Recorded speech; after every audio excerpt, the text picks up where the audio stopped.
Hi, thank you very much for your interest in our longitudinal study of great ape cognition, in which we're going to look at the stability, reliability, and also predictability of great ape cognitive performance. I'm Manuel Bohn from the Max Planck Institute for Evolutionary Anthropology in Leipzig, Germany.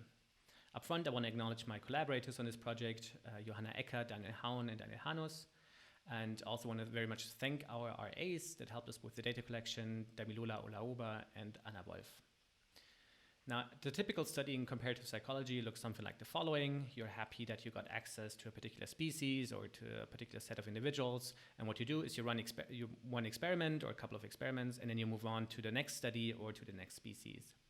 Now, the consequence of this approach is that there's a very low rate of replication studies. In a sense, if we only study a particular question in a certain species only once, we don't know whether the results that we get with one group of individuals actually would hold up for a second group.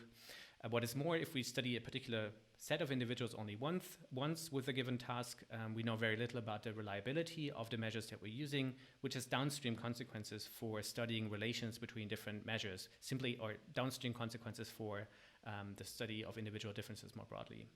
And furthermore, if we run a particular study only once, we don't know what happens to performance in this study or to performance in this measure over time.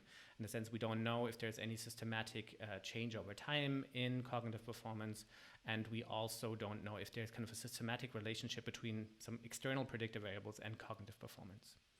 Now, the study that I want to talk to you today about is kind of trying to address some of these issues by answering three key questions about great ape cognitive performance. Namely, the first question we're trying to get at is how stable group level performance is in a certain set of individuals. And the second question we want to try to answer is how reliable certain measures of cognitive performance are. And the third question that we're trying to address here is how predictable performance is in cognitive tasks. So let me give you a quick overview of the project and its timeline. So what we're doing is we selected 5 different tasks covering a broad range of cognitive abilities from the published literature, and we took these 5 tasks and tested a number of individuals, great apes, multiple times with it. So we have these 5 tasks, and in addition, at each time point in which we administer these tasks, we also collect data from 13 predictor variables. So these are external predictor variables, something like individual characteristics, so something like age or sex of the individual, but also something like disturbances or life events, anything like that. So we collect this data from these 5 tasks and the different predictor variables at one time point, for multiple time points, so in total 14 time points in what we call phase 1. Now then we analyzed the data, we looked at relations between the predictor variables and the tasks, but also at stability and reliability of the different tasks over time. And we're now registering these findings from phase 1, and then we're going to repeat the whole thing to see if we find the same pattern of results again in a second phase. So basically, if the pattern of results that we found in phase 1 replicates in phase 2. The tasks that we used are, as I mentioned, sampled to cover a broad range of cognitive abilities. So the first task is a causality task. So here, the experimenter is hiding a piece of food in one of 2 cups and covering it with a lid. And then she's shaking the baited cup, which produces a rattling sound. And then the ape can reason from this that the food item is producing this sound, and therefore the food is in the shaken cup. The second task that we used is an inference task or inference by exclusion task. Now again, the experimenter is hiding a piece of food in one of these 2 containers, but this time she's going to shake the empty cup. So in addition to what I said just about the causality task, now the ape has to reason that, okay, the shaking didn't produce any sound, therefore the food is probably in the other cup. So this is just kind of giving a gloss to the cognitive mechanisms that might be underlying performance here. The third task that we used is a gaze-following task, so something more from the realm of social cognition. So here the experimenter is feeding grapes to the ape, and then at some point she's looking up to the ceiling, and we were simply interested to see whether the ape would follow the gaze of the experimenter. The fourth task that we used is a quantity discrimination task. So here we simply used 2 plates and put different numbers of food items on them, 5 and 7. And we were simply interested to see whether the individual would be able to discriminate these two quantities. And the final task that we used is a switching task, so something more from the executive function realm. So here we had two different phases that required following different rules. So in the first phase, which is the place phase, the experimenter hides a piece of food under one of three visually distinct containers. Then she's switching containers, but the food item remains in the same place. So that's kind of the rule to follow.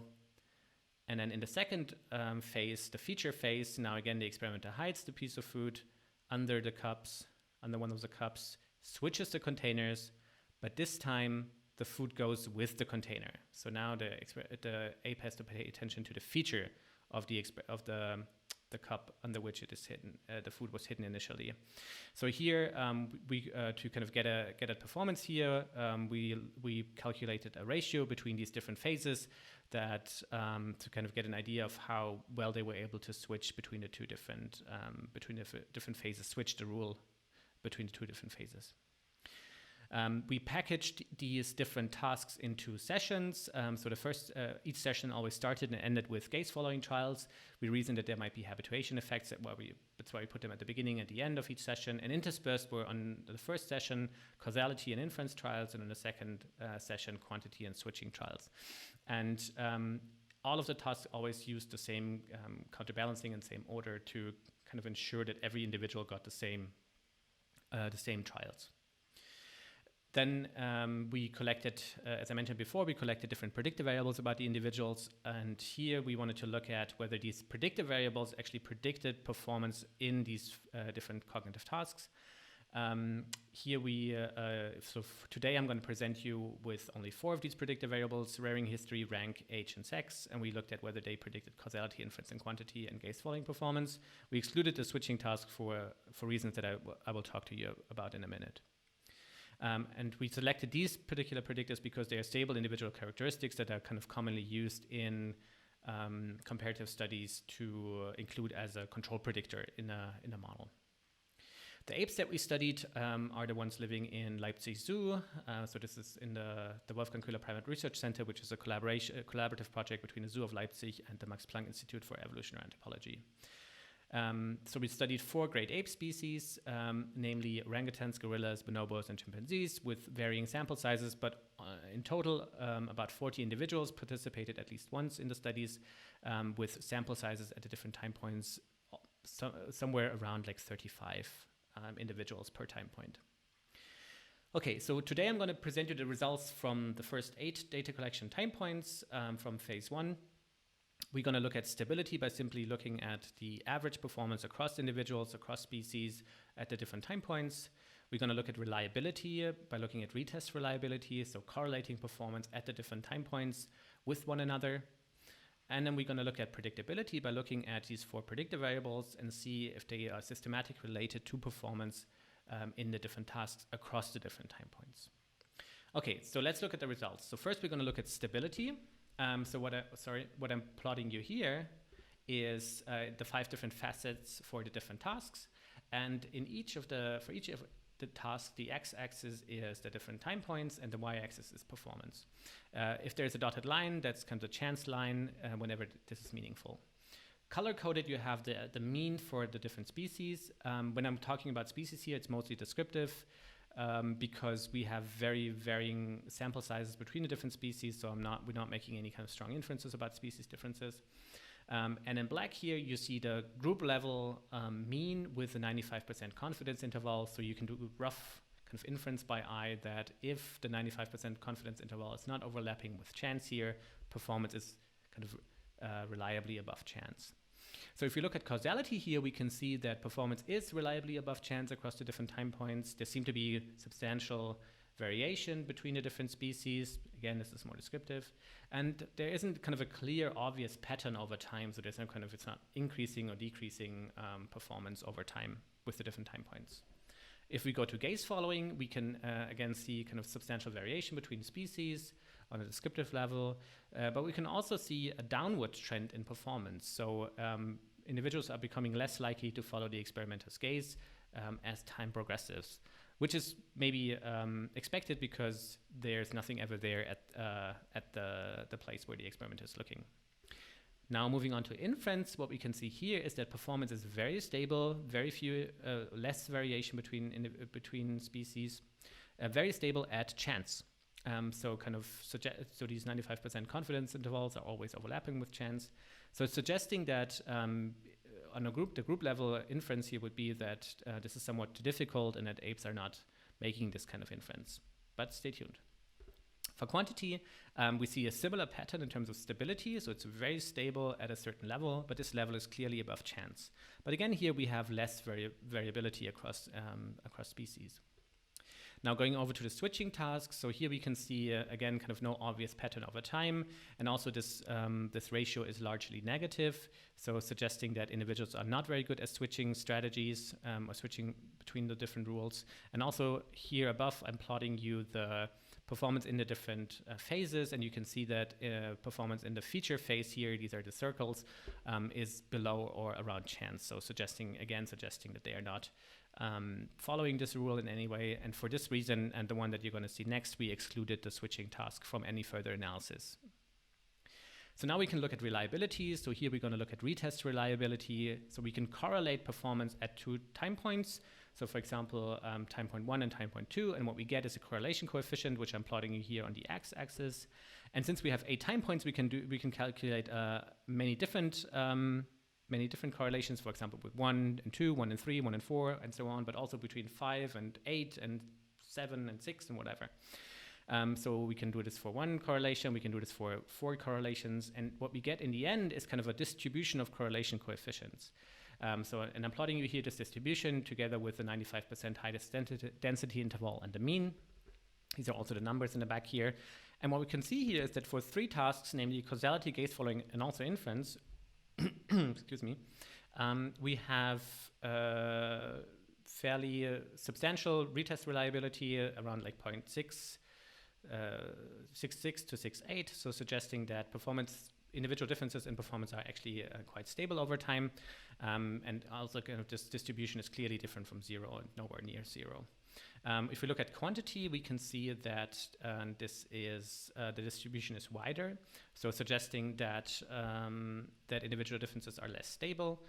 And finally, if we look at switching, we can see that the distribution is even wider, and also the 95% highest density interval also overlaps with 0, suggesting that these individual differences that we observe here are not really stable, and again, kind of suggesting to us that we're not really measuring anything here.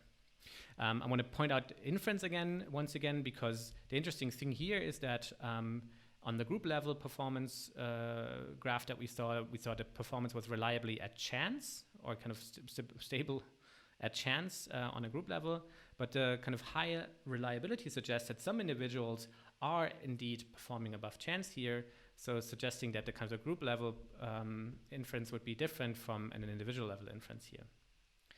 Finally, we can look at predictability. So for predictability, we looked at the 4 different predictor variables that I mentioned before, and each of these predictor variables was included in a model in which we predicted performance by this predictor plus trial plus a bunch of random effects. And we formulated such a model for every predictor for every task, and also included a baseline model that didn't have any predictor included. And then we submitted these different models for each of the cognitive tasks to a Bayesian model comparison based on WIC scores and weights, and simply looked at which of the models, or which of the predictors in that sense, was ranked higher than the baseline model that didn't include any predictor.